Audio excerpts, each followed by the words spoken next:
राज्य सरकार को सिर्फ अपनी जाति व्यवस्था के ऊपर चिंता है, उनके जातीय समीकरण के ऊपर। ये सत्ता पक्ष के विधायक होने का अहंकार है। नमस्कार, आप देख रहे हैं डीटीवी भारत और मैं हूं आपके साथ ऋतिक। चिराग पासवान लोजपा के सांसद और लोजपा के राष्ट्रीय अध्यक्ष चिराग गुट के, क्योंकि लोजपा में तो दो फाड़ है। हर कोई अपने आप को राष्ट्रीय अध्यक्ष कह रहा है। इधर पशुपति पारस कह रहे हैं कि वो राष्ट्रीय अध्यक्ष हैं, तो दूसरी तरफ चिराग पासवान कह रहे हैं कि राष्ट्रीय अध्यक्ष वो है। हालांकि मामला ये नहीं है। मामला ये है कि चिराग पासवान जहां एक और लोजपा के कुनबे को मजबूत करने के लिए पूरे बिहार में आशीर्वाद यात्रा पर निकले हैं, तो उसके 9वें चरण में वो बक्सर पहुंचे। बक्सर पहुंचकर चिराग पासवान का उनके समर्थकों ने, पार्टी नेताओं ने, कार्यकर्ताओं ने भव्य स्वागत किया और इस दौरान उन्होंने बिहार के मुख्यमंत्री नीतीश कुमार पर करारा हमला बोला है। उन्होंने कहा कि आशीर्वाद यात्रा मैं इसलिए कर रहा हूं क्योंकि फिलहाल मुझे बिहार की जनता के आशीर्वाद की जरूरत है, क्योंकि बिहार की जनता ही मेरा परिवार है और इसलिए मैं सबके बीच जाकर आशीर्वाद ले रहा हूं। ऐसे में लगातार जहां भी उन्हें मौका मिलता है वो मुख्यमंत्री नीतीश कुमार पर हमला बोलते हैं। सीएम नीतीश पर चिराग ने एक बार फिर हमला बोला। उन्होंने कहा है कि मुख्यमंत्री नीतीश कुमार को जाति और मजहब की राजनीति करते हैं, बिहार की जनता के हित की कोई राजनीति नहीं करते। चिराग पासवान आग बबूला हो गए। प्रेस कॉन्फ्रेंस किया बक्सर में। क्या कुछ कह रहे हैं चिराग, सुनिए। पिछले 15 साल से बिहार में जो सरकार है और जो मुख्यमंत्री हैं नीतीश कुमार जी, उनकी नीतियों का मैं विरोध करता हूं। मैंने निरंतरता में उनकी नीतियों का विरोध किया, आज भी उनकी नीतियों का मैं विरोध करता हूं, क्योंकि मैं नहीं मानता कि भैया मुख्यमंत्री नीतीश कुमार जी के पास कोई ऐसी नीति है जिसकी वजह से बिहार का विकास हो सकता है। मैं नहीं मानता कि भैया सात निश्चय से बिहार का विकास हो सकता है। मैं नहीं मानता कि नली गली बनाने से, हर घर नल का जल पहुंचाने से बिहार का विकास हो सकता है। ये तमाम बातें तो 15 साल में हो जानी चाहिए थी। अभी तक ये कार्य हुए क्यों नहीं, ये सवाल होने चाहिए। 15 साल से आप हमारे प्रदेश के मुख्यमंत्री हैं। अगर 15 साल में अगर आप नली गली नहीं बना पाए, अगर 15 साल में आप बेहतर स्वास्थ्य सेवा, बेहतर शिक्षा सेवा, रोजगार आप उत्पन्न नहीं कर पाए, तो किस काम के आप मुख्यमंत्री? जो मुख्यमंत्री अपने कैटरैक्ट के ऑपरेशन के लिए, मोतियाबिंद के ऑपरेशन के लिए 1000 किलोमीटर की यात्रा करके दिल्ली जाता हो चार्टर फ्लाइट से, तो सोचिए उन्होंने हमारे प्रदेश में स्वास्थ्य की क्या हालत करके रखी होगी। कोई और बुजुर्ग दंपति यहाँ पर अगर किसी गांव में अगर उनको इलाज कराना हो मोतियाबिंद का, तो कौन देगा उनको चार्टर फ्लाइट? इन्होंने अपनी विकास गाथा में एक ऐसा अस्पताल, एक ऐसा डॉक्टर नहीं बनाया जो मुख्यमंत्री का मोतियाबिंद का ऑपरेशन कर दे। वही शिक्षा की भी उतनी बदहाल स्थिति है। आज भी मेरे बच्चों को कोटा जाना पड़ता है शिक्षा के लिए। क्यों?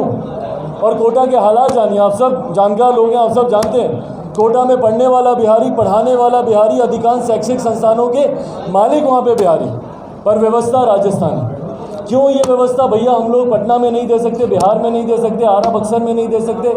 क्यों हम लोग बिहार के अलग अलग जिलों में हम लोग एजुकेशनल हब नहीं बना सकते? क्यों? क्योंकि मुख्यमंत्री नीतीश कुमार जी का ध्यान नहीं है इस तरह।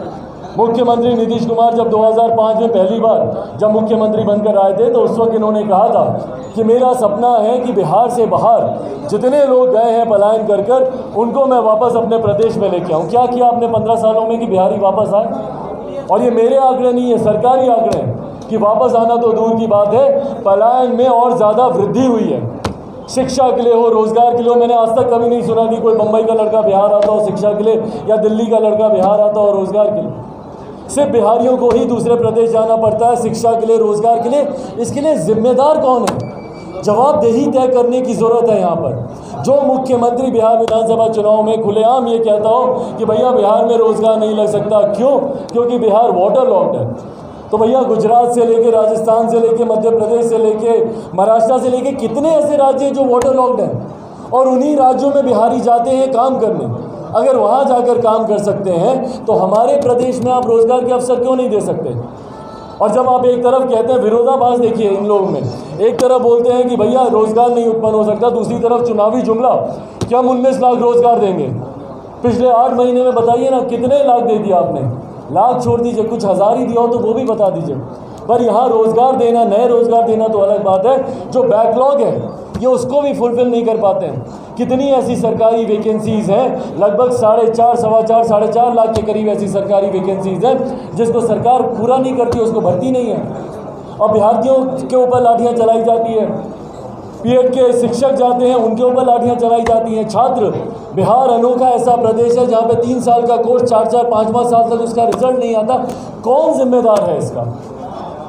इसीलिए आज की तारीख में जिस तरीके से ये जन सैलाब उभर कर आ रहा है, ये एक बात को स्पष्ट करता है कि लोगों का अटूट विश्वास आज की तारीख में बिहार फर्स्ट, बिहारी फर्स्ट के साथ जुड़ता जा रहा है।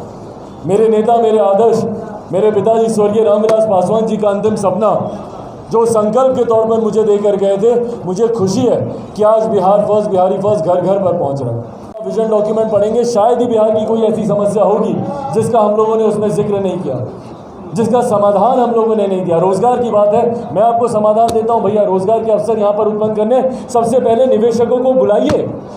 गुजरात में जैसे समिट होता है, इन्वेस्टर समिट होता है, वाइब्रेंट गुजरात के नाम से होता है, मध्य प्रदेश में होता है, उत्तर प्रदेश में होता है। कौन सा राज्य है जो कि नहीं करता इस तरीके के समिट? आखिरी बार मुख्यमंत्री ने निवेशकों को कब बुलाया, किसी को नहीं पता। आप इनवाइट कीजिए, आप उन्हें सुविधाएं दीजिए। सबसे पहले उन्हें सेंस ऑफ सिक्योरिटी दीजिए कि भैया आप यहाँ पर आकर अगर आप इन्वेस्ट करेंगे, निवेश करेंगे तो आपको यहाँ पर राज्य सरकार सुरक्षा देगी। सिंगल विंडो क्लियरेंसेस बनाइए। इच्छा शक्ति दम तोड़ देती है निवेशकों की जब तक यहाँ पे अलग अलग विभागों से उनको क्लियरेंसेस मिलते हैं। लैंड रिफॉर्म्स बदलने की ज़रूरत है, ये तमाम चीज़ें करने की ज़रूरत है, तब जाकर आईटी सेक्टर, एमएनसीज हमारे प्रदेश में आ सकते हैं, जिसके बारे में राज्य सरकार कोई बात करना ज़रूरी नहीं समझती। राज्य सरकार को सिर्फ अपनी जाति व्यवस्था के ऊपर चिंता है, उनके जातीय समीकरण के ऊपर। जब से मुख्यमंत्री नीतीश कुमार जी पुनः प्रदेश के मुख्यमंत्री बने हैं, इतना समय तो इन्होंने मुख्यमंत्री कार्यालय में नहीं बिताया जितना समय इन्होंने अपने जनता दल यूनाइटेड के कार्यालय में बिताया। कभी ये राष्ट्रीय अध्यक्ष, कभी वो राष्ट्रीय अध्यक्ष, मजाक बना के रखा हुआ है। कभी ये समीकरण, कभी वो समीकरण। तो भैया जो बिहार में जो बदहाल स्थिति है उसकी चिंता कौन करेगा? बाढ़ से जो लोग प्रभावित हैं, हर साल बाढ़ आती है भैया, कौन सी नई बात है? ब्रेकिंग न्यूज़ थोड़ी है। अगले साल फिर इस वक्त बाढ़ आएगी, मैं आज से घोषणा करके जाता हूं, जबकि मैं कोई ज्योतिषाचार्य नहीं हूं। पर उसके लिए आप क्या कर रहे हैं? बिहार फर्स्ट, बिहारी फर्स्ट में हम लोगों ने सुझाव दिया कि भैया नदियों को जोड़ने की योजना पे काम करें। बिहार का आधा हिस्सा जो बाढ़ से प्रभावित रहता है, आधा सुखाड़ से प्रभावित रहता है, कैनाल्स बनाइए, डाइवर्ट कीजिए पानी को ऐसी जगह पर जो कि जहाँ पे ज़्यादा पानी है वहाँ से सुखाड़ के इलाके में लेके जाइए। सिंचाई की व्यवस्था भी इससे बेहतर होगी। कृषि प्रधान प्रदेश है हमारा, हमारे किसानों को इससे सहूलियत मिलेगी। पर इन विषय पर ध्यान ही नहीं है मुख्यमंत्री जी का। मुख्यमंत्री नीतीश कुमार जी सिर्फ जात पात धर्म मजहब में उलझे रहते हैं कि मैं दलित को महादलित कैसे करूं, पिछड़ा को अति पिछड़ा कैसे करूं, अगड़ा पिछड़ा के बीच में मैं लड़ाई कैसे लड़ाऊं। सिर्फ ये ध्यान रहता है मुख्यमंत्री नीतीश कुमार जी का। और सिर्फ चुनावी घोषणाएं उनसे करवा लीजिए। चुनाव के वक्त वो घोषणा करते हैं कि किसी दलित परिवार में हत्या होगी तो भैया हम लोग उनको सरकारी नौकरी देंगे। आज कितने ऐसे परिवार हैं जहाँ पर हत्याएं हुई हैं? एक परिवार बता दीजिए जिसको सरकारी नौकरी मिली हो।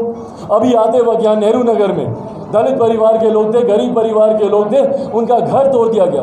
जब चुनाव आते हैं तो आप घोषणाएं करते हैं कि भैया महादलितों को हम लोग 3 डिसमिल ज़मीन देंगे। विभिन्न तरीके की घोषणाएं आपके सामने आती हैं, ये ज़मीन देंगे, ये नौकरी देंगे।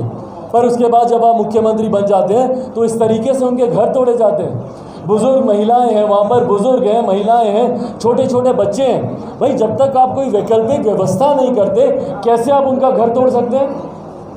आप उनको पहले विकल्प तो दीजिए कि आपको यहाँ से हम लोग स्थापित कर रहे हैं इस जगह पर आप आते हैं सीधा बुलडोज़र उठाते हैं, क्योंकि सरकार आपकी, आप जो चाहेंगे आप करेंगे।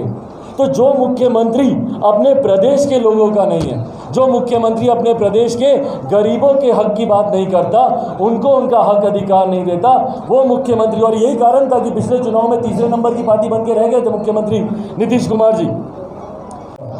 मैं सिर्फ अपने विजन डॉक्यूमेंट को सामने रखना चाहता हूँ। आप मेरा विजन डॉक्यूमेंट पढ़िए, आप मुझसे बिहार की कोई भी समस्या के बारे में जिक्र करें। मैंने तो यहाँ तक भी जिक्र किया कि भैया एक प्रवासी मंत्रालय हमारे प्रदेश में होना चाहिए, क्योंकि इतनी बड़ी संख्या में बिहारी दूसरे प्रदेशों में रहते हैं और जब वहाँ पर उनकी हत्या कर दी जाती है या उनको पीटा जाता है तो उनकी सुध लेने वाला कोई नहीं होता।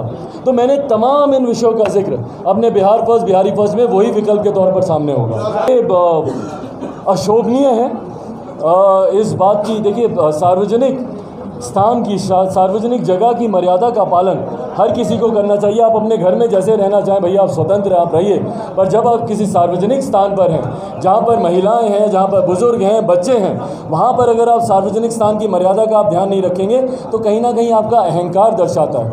ये सत्ता पक्ष के विधायक होने का अहंकार है या मेरा कोई क्या उखाड़ लेगा वाली मानसिकता है, जिसकी वजह से विधायक जी ने इस तरीके की हरकत की। इससे बदनाम बिहार होता है। मेरी चिंता इस बात को लेकर है। जब ऐसी तस्वीरें देश भर में जाती हैं तो बदनामी बिहार की होती है।